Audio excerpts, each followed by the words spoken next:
ፍላጎት ግልጽ ልብ ደግሞ ንጹህ ሲሆን ሰዎችን አታጣም፣ ይልቁንም እነሱ አንተን ያጡሃል። በዚህ ዘመን የልብ ንጽህና ምን እንደሆነ ታውቃለህ?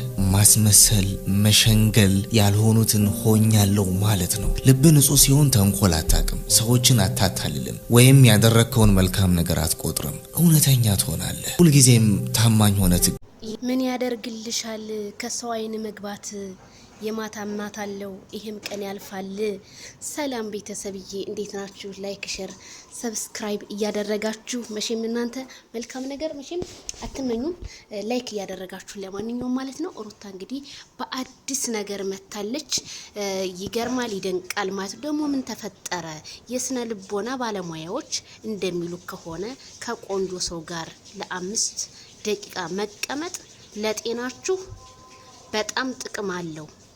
ለዚህ ሲባል ከኔ ጋር መቀመጥ የፈለገ ሁሉ እፈቅድለታለሁ። ምክንያቱም ከናንተ ጤና በላይ ምንም የለም። አረ ሩታዬ እንዴ ታዲያ ቆንጆ ነሽና ልክ እንደ ቤርጎ ቤት ማንም እየመጣ ይዘይረኝ እኔ ጋር ይቀመጥ ነው የምትዩ?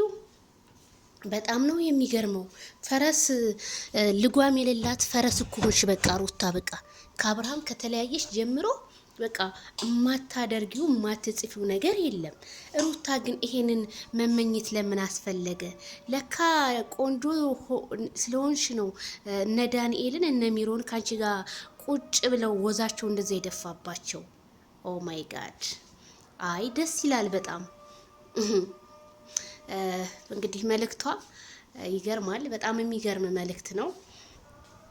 ቆንጆ በነገራችን ላይ ቆንጆ ሰዎች ለ5 ደቂቃ እንጂ ለዘላለማዊ ፍቅር አይሆኑም። እውነቴን ነው የምልሽ። ለ5 ደቂቃ ብቻ ነው ቁንጅናቸውም ፍቅራቸውም። ከዛ በኋላ ተገለባባጮች ናቸው፣ ይገለባበጣሉ። ልክ አውሬ ንፋስ እንዴት ነው በየደቂቃው አይደለ ሄርኩ ይመጣው፣ ልክ እንደዛ ናቸው።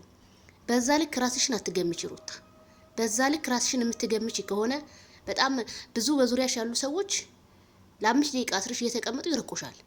ስለዚህ ቁንጅናሽን በአደባባይ ላይ ለመውጣት ሳይሆን የባልሽን ገመና ለመደበቅ ሞክሪ። እውነቴን ነው የምልሽ። ሁሉም አካላት ፈራሽ ነው፣ ይፈርሳል። የማይፈርስ ነገር የለም። ግን ሁልጊዜ መልካም ነገርሽ መልካም ስራሽ ግን ሁልጊዜ በቃ ከመሬት በላይ እንደተወሳች ትኖራለች።